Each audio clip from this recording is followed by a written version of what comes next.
क्या हुआ, एक राजा था और वो राजा भगवान का बड़ा भक्त था, खूब भक्ति किया करता था।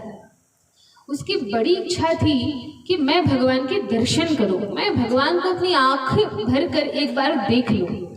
तो उस राजा ने क्या किया, खूब महामंत्र का जप किया, भगवान को पुकारा, लेकिन भगवान प्रकट नहीं हुए। तब उसने और तीव्र भक्ति की और भगवान ने प्रसन्न होकर उससे कह दिया कि ठीक है, उसको केवल सुनाई पड़ा कि देखो राजा, तुम्हें मेरे दर्शन करना है?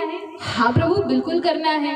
अच्छा, तो कल सुबह में तुम्हारे शहर की जो छोटी पहाड़ी है वहां पर बैठा मिलूंगा, सुबह सुबह आ जाना। हाँ ठीक है। अब राजा बड़ा प्रसन्न हुआ, सुबह क्या रात में ही चला गया और प्रतीक्षा करता रहा। सुबह भगवान ने उसको दर्शन दिए। अब भगवान को देखकर उसको बड़ा आनंद हुआ।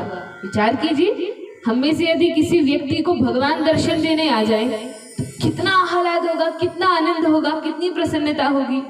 तो कहा कि भगवान आ गए, दर्शन दिए। अब राजा बड़ा सज्जन व्यक्ति था, तो राजा ने कहा प्रभु, आपने मुझे तो दर्शन दिए, लेकिन मैं चाहता हूं कि मेरी जितनी प्रजा है उनको भी आप दर्शन दीजिए।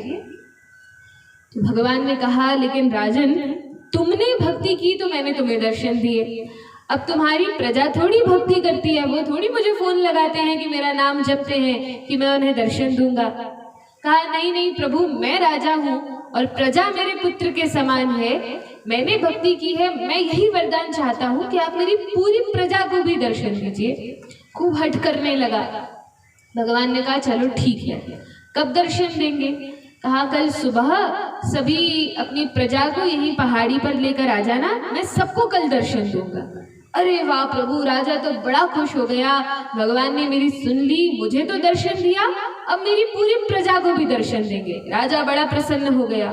अब गया, नगर में ढिंढोरे पिटवा दिए कि देखो देखो, सबने प्रचार कर दिया, कल भगवान स्वयं सबको दर्शन देंगे, हमारे गांव की जो पहाड़ी है छोटी, उसके ऊपर सबको सुबह सुबह आना है।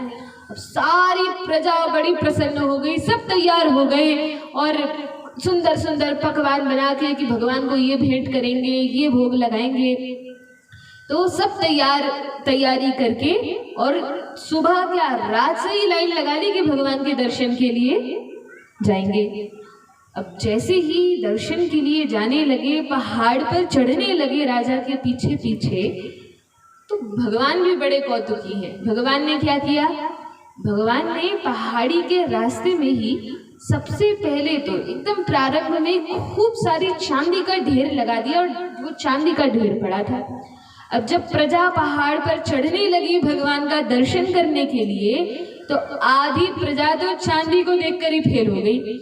लोगों ने सोचा कि अरे भगवान के दर्शन तो कभी भी कर लेंगे, मरने के बाद कर लेंगे, पहले जीवन में इतना अभाव रहा है, चांदी को बटोर लेते। तो सब अपने कपड़ों में अपनी तौलिया निकाल के चांदी भर भर के और अपने घर ले गए। आधी जो प्रजा बची थी सोचा कि अरे सोना चांदी तो जीवन में खूब मिला, अब भगवान के दर्शन करने चाहिए, तो थोड़ी हिम्मत जुटा के लोग आगे बढ़े। अब राजा के साथ सारे मंत्री गण हैं, रानी हैं, बच्चे हैं और प्रजा है, सब आगे जाते हैं। तो देखा आगे सोने का ढेर लगा था। अब सोचा कि चलो अच्छा रहा, चांदी तो छूटी, पर अब सोना कैसे छोड़ सकते हैं। तब तो अपने कपड़े निकाल के और साड़ी में बांध के, धोती में बांध के और सोना अपने घर ले जाने लगे। रानी का भी बड़ा मन ललचाया। रानी ने कहा कि राजन देखिए, अब आप दर्शन कीजिए मुझे। राजा ने जैसे तैसे पकड़ा, अरे तुम्हारे पास के जीवन में सोने चांदी की कोई कमी थी कि इतनी से सोने में अपना मन खराब कर रही हो? चलो चलो भगवान के दर्शन करेंगे। जैसे तैसे अपने बच्चों को, मंत्रियों को और पत्नी को राजा ने रखा और थोड़ा और आगे बढ़ा। अब आगे बढ़ा तो तब तो ऐसे सुंदर हीरे जवाहरात और सुंदर आभूषणों का ढेर लगा था। रानी ने कहा राजा अब तो चाहे कुछ हो जाए, अब मैं रुकने वाली नहीं। और बच्चों के भी हाथ में खूब सारे जेवर पकड़ा दिए और मंत्रियों ने भी कहा कि भगवान आप जाइए, हम तो ये सब हीरे मोती लेकर जाएंगे। और वे भी फेल हो गए, वो सब अपने राजमहल में चले गए। अब राजा अकेला ही बचा और भगवान के दर्शन के लिए गया। भगवान ने कहा, अरे राजन, तुमने तो कहा था कि पूरी प्रजा को दर्शन देना, प्रजा को लेकर आऊंगा।